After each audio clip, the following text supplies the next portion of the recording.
CISF barrack से open forum तक NTPC निदेशक ने सुनी हर आवाज। हजारीबाग सिकरी की शांत शाम कुछ दिनों से अलग दिख रही थी।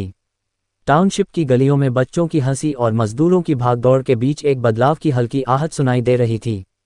वजह थी एनटीपीसी के निदेशक ईंधन शिवम श्रीवास्तव का 3 दिवसीय दौरा।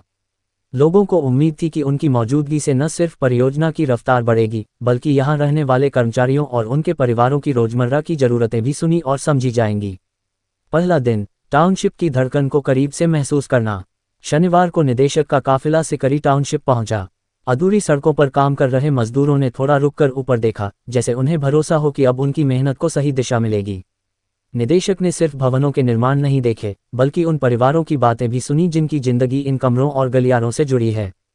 अधिकारी निर्माण की फाइलें दिखाते रहे, लेकिन इस पूरे निरीक्षण में सबसे अलग वह पल था जब उन्होंने एक महिला कर्मचारी से पूछा कि नए क्वार्टर बनने से उसे क्या राहत मिलेगी। महिला ने मुस्कुराकर कहा, साहब, बच्चों को स्थायी कमरा मिल जाएगा, यही सबसे बड़ी सुविधा है। दूसरा दिन, नए कमरों में नई उम्मीदें। लांतू में सीआईएसएफ की नई बैरक जब खोली गई तो सबसे खुश उन जवानों के चेहरे थे जो अब बेहतर सुविधाओं में रह पाएंगे।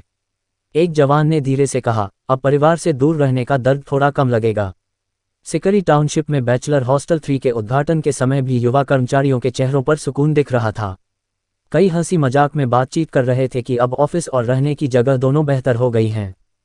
शाम को गजल संध्या ने पूरे इलाके को एक सुकून भरी फुहार दी। थकान से भरे दिन के बाद शुरू की यह शाम, मजदूर से लेकर वरिष्ठ अधिकारी तक, सबके दिल को छूती रही। तीसरा दिन, हर आवाज को सुनने का मंच। ओपन फोरम इस दौरे का सबसे मानवीय पहलू रहा। बड़ी मीटिंग हॉल में कर्मचारी अपनी बातें रखते गए। किसी ने सुरक्षात्मक उपकरणों की चिंता बताई, तो किसी ने खान क्षेत्र में पानी की कमी का जिक्र किया। निदेशक हर सवाल को गंभीरता से सुनते रहे।